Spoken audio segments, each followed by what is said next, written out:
Hi, everybody. Thank you so much for joining us for today's research seminar series presented by Protocol Labs.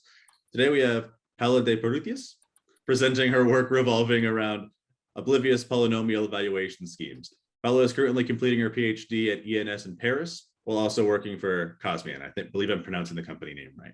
Her research focuses on verifiable computations and functional encryption. Previously, Paola spent a year at the LIP6 laboratory in Paris, focusing on post-quantum multivariate polynomial systems. Thank you so much for joining us today, Paola, and I'll let you take it from here. All right, thanks. So this presentation is going to be about MyOPE, which is a scheme presenting malicious security for Oblivious Polynomial Evaluation. And this is joint work with Malika Isabechen and Ken Nicolescu from Protocol Labs and David Poincheval at ENS. This is Alice and Bob. Alice will be the receiver and verifier, and Bob the sender and prover. Alice has a secret evaluation point, Bob has a secret polynomial, and Alice wants to get the evaluation of Bob's polynomial in her point while keeping her point secret and Bob's polynomial secret too. One of the use cases of this private polynomial evaluation is private set intersection, PSI, which is basically the situation having two people with two different data sets, and they want to get the intersection of their data sets, but not know any more elements that are not in the intersection. So in this case, that would be the pear and the blueberries. So if we encode our elements as points M and Y, then if Bob has a polynomial with roots, all the elements in his sets, then having an element of Alice's set in the intersection is equivalent to having Bob's polynomial evaluating to 0 in that elements. And so that is how we link OPE to PSI, which is one of the most frequent use cases and one of the motivations for our work. Other motivations are that for these kind of schemes in the literature, either you have no active security or security only against a malicious receiver, but in the imbalanced setting that we are concentrating on, that would maybe not be the most useful situation because the sender has a much larger computational power, and we really want to protect against that. And also, if the sender sends, for instance, in the case of PSI, several evaluations, then just changing the order of these results might totally compromise Alice's privacy if she sends the result back. And then sometimes you have security against a malicious sender, but higher communication costs than what we achieve using FHE. So we are looking at the imbalanced setting with a greater sender set size and computational power. And we also, as another contribution, provide an extension of this scheme from OP to private information retrieval, which we will see at the end. Here is a brief historic of the papers in the literature. So this one has malicious security, but it's higher communication costs. This one has PSI without malicious security. This one with only receiver is only secure against malicious receivers, and these also have higher communication costs. And the last two ones from 2020 provide solutions for verifiable computations on FHE ciphertexts, but they do not provide the whole setting for the whole protocol in the PSI or OP case. So some of the parameters change when applying it to these practical situations. So one of our settings is using FHE, fully homomorphic encryption, to reduce communications, because evaluating Bob's polynomial in Alice's point is just basically making an inner product between Bob's coefficients and the powers of m. So if Alice sends a ciphertext of m to protect her privacy, and Bob can compute ciphertexts of powers of m from this ciphertext, then Alice doesn't have to send that much stuff to Bob. So we will use FHE and take elements in the ring RT, where T is a prime. Alice makes ciphertexts in RQ to the square. And here are the properties that we have. Multiplying some of these ciphertexts give you the encryption of the multiples of the clear text. And if we evaluate Bob's polynomial in these ciphertexts and send the result back to Alice, then if she decrypts it, she will get the result of the evaluation of Bob's polynomial in her clear text. So that's all good for her. Here we used Q as we took Q as a multiple of T with other greater primes. To reduce the FHE circuit depth, Alice will also send intermediate power ciphertexts. Also, to protect Bob against an honest but curious Alice and Bob's privacy, to keep his polynomial secret, we will add noise flooding to the result. So we will add encodings of 0 to his result so that Alice cannot guess the operations made on the ciphertext she first sent by analyzing the noise as she knows the initial noise. So Bob adds these Z, which are additional noise, to protect his privacy. So here is some of the blocks we use that are usual in PSI constructions, but our contribution is bringing securitY and some malicious Bob inside of this. So Bob will have to commit all his calculations to make sure he didn't cheat at any point. So he will commit his polynomial, the encryptions of powers of m he calculated, and also the noise he added. And Alice will have to check that they all verify appropriate conditions.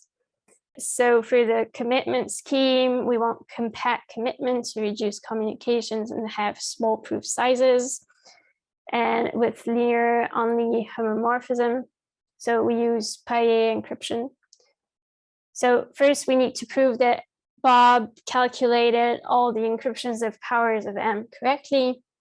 For this, Alice will ask for a random linear combination of these encodings, drawing a random n, having the linear combination with powers of n.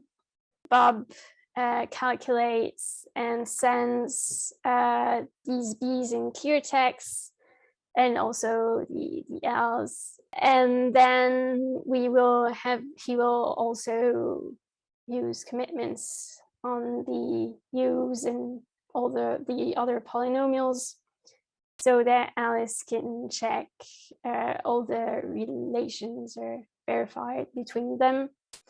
One of the main ideas we use for all the proofs in this scheme is that when you have two polynomials and pick a random point to evaluate them, and then compare the evaluations, the probability that the polynomials could be different having the same evaluation result is quite low.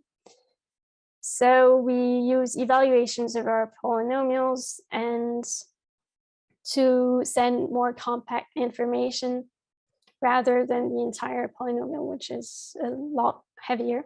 Alice will pick random points, or it can be made non-interactive with the Feit-Shammer heuristic. The relationships between original polynomials and polynomials evaluated in these random points is verified with quadratic checks.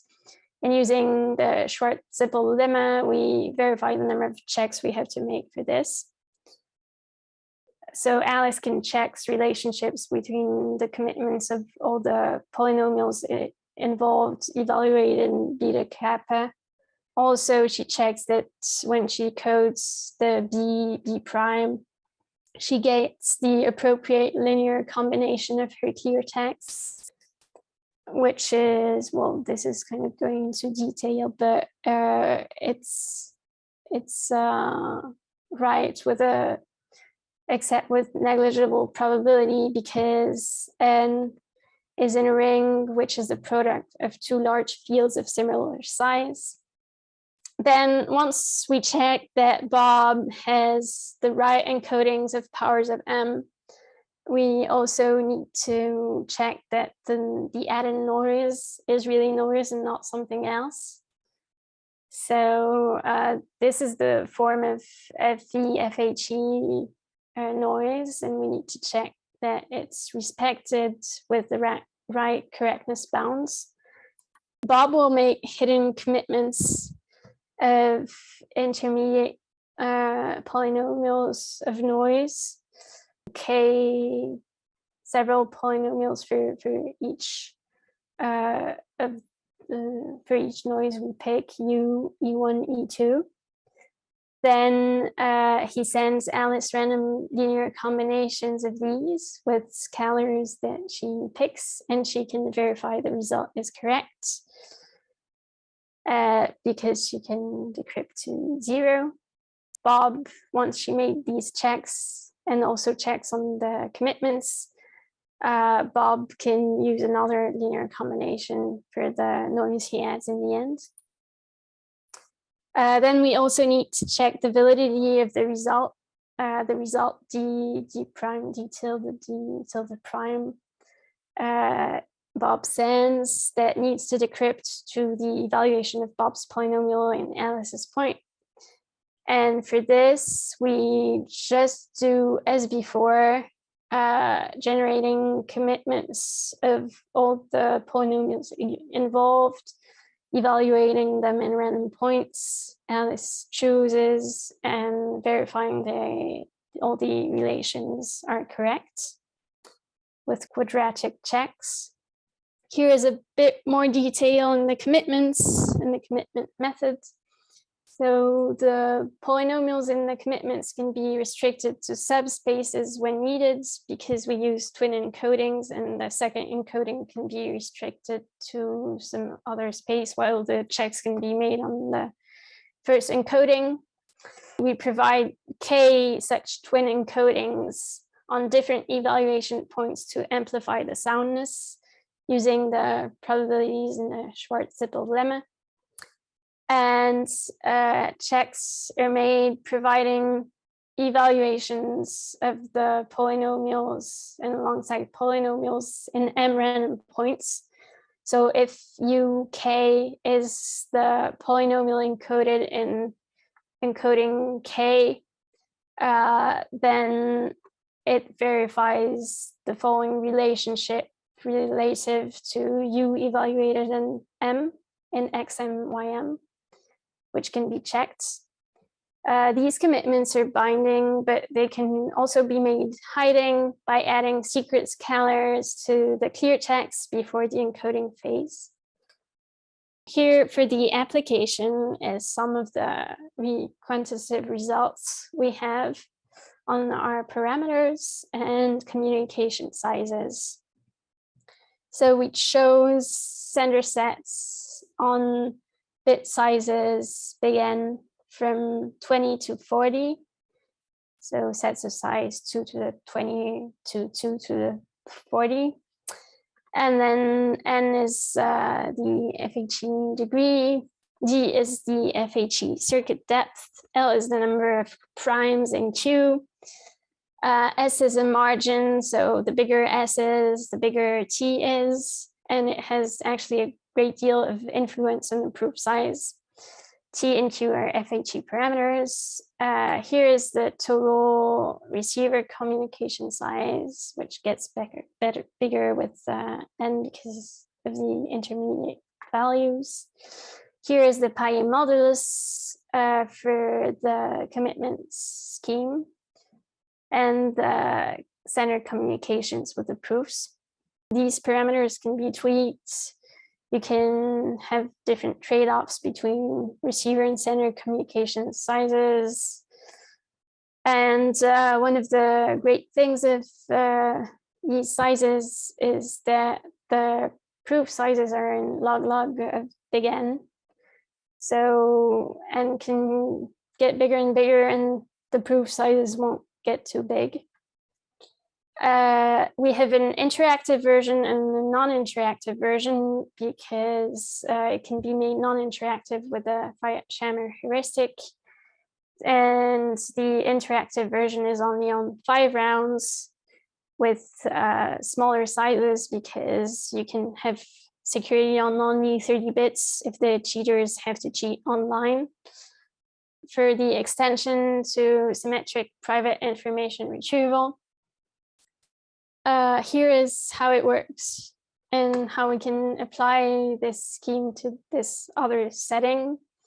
So private information retrieval is the setting of having Bob's set and Alice wanting one element of Bob's set, but not wanting him to know which in this she asks for. So she wants element I, but she doesn't want Bob to know that he's actually sending element I to her. This is just the result of an inner product between Bob's elements and a vector with a 1 only on for in this I. So this is how it goes with the Kronecker symbol notation. If we write I in basis B, then delta ji can be obtained in D multiplications, and Alice can just send encryptions of B times K times D elements. So this isn't too big. And then it's just the same protocol as before, using these FHE encryptions. Also, we can support PSI, and growing databases with additional checks. So in the PSI application, you just have to randomize the polynomial for each evaluation. So that's an additional check to note that new polynomial has the same roots as the old one. And with growing databases, you just have to check the new polynomials with extra roots is divided by the old one. And in the PIR case, you just have to check the difference of the polynomials as a certain degree. So as a conclusion, our protocol has sublinear communications in big N, which is better than most of the literature. In the malicious case, we have security against malicious Bob and an honest but curious Alice. Our FHE module Q is a multiple of primes, so this allows optimizations for the FHE. We have small proof sizes, and for the future, we could maybe explore using this protocol for other situations than OPE and PIR. So we were thinking perhaps of doing this to check cuckoo tables are correct, for instance, but we don't really know how to do that yet. Thank you very much. All right. Thank you so much, Paola, for joining us today. I really enjoyed your presentation. For anyone who has any questions, feel free to drop them in the comments or send us an email, and I'll be able to follow up with those as well. Also, for anyone watching who would like to stay informed about future research seminar talks, developments here at Protocol Labs, or any other information you might be interested in, please make sure to sign up for our newsletters on the links below in the comments. And then finally, if you're a researcher and you're looking for funding, please make sure to check out our grants page at grants.protocol.ai to find the right grant structure for you. We just recently closed our first round of applications. However, we are taking other ones on a rolling basis. So there may be the perfect opportunity for you to submit your research idea. Thank you again for joining us today, and we look forward to seeing you next time.